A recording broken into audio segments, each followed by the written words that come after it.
book, Trump, Russia, A Definitive History, and a chapter of his book focuses on what Michael Cohen is up to. And it was also published in Rolling Stone last week. Joyce Vance back with us. When you look at all this, Seth, what do you think is real, separated from the hype of all the sparring in the civil case?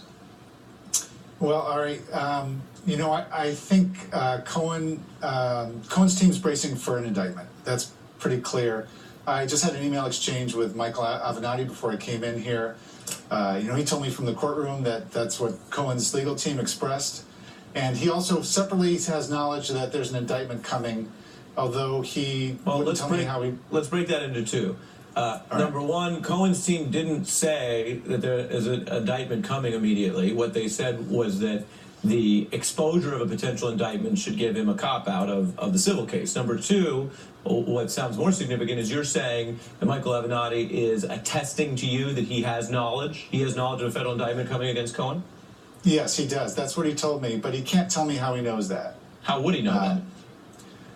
Well, as Rachel noted earlier, Keith Davidson, the other attorney in this case, is cooperating, and so I don't know all the details, but the investigation may be moving in that direction. That there's some kind of collusion, as Rachel put it, between some of these lawyers.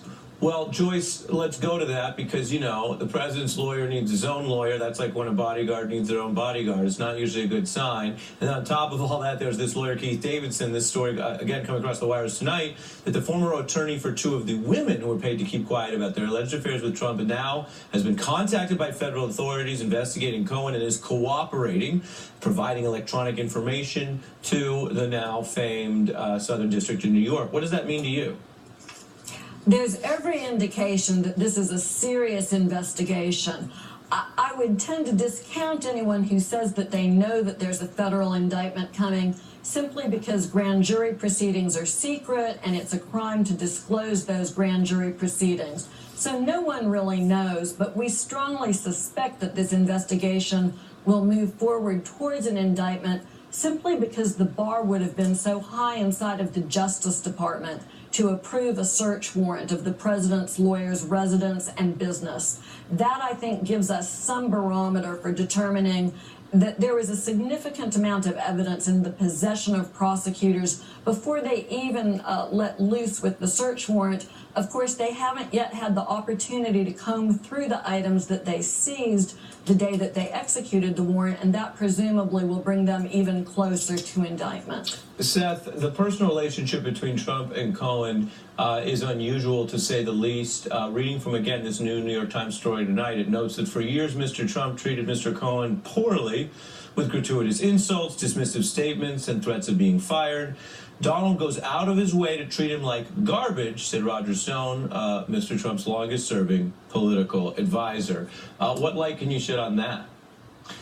I come at this in kind of an interesting way. My book is about Trump's relationship with Russia going back many years.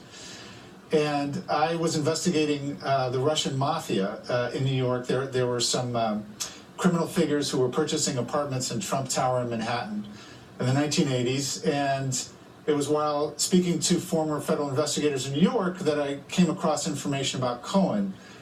That Cohen's connection to Trump, according to my reporting, comes through not because he, of his legal skills. It comes because his connections, his family connections, which connect him to Russian, to his father. He married into a Ukrainian family, and his father-in-law, according to my sources, was putting large amounts of money into Trump's businesses in the 1990s, and that's what opened the door, according to my sources, to Cohen joining the Trump organization. So, their relationship. What are you saying? What I'm saying is, that Cohen was introduced to Donald Trump through the intercession of his father-in-law. Yeah, but what are you really saying?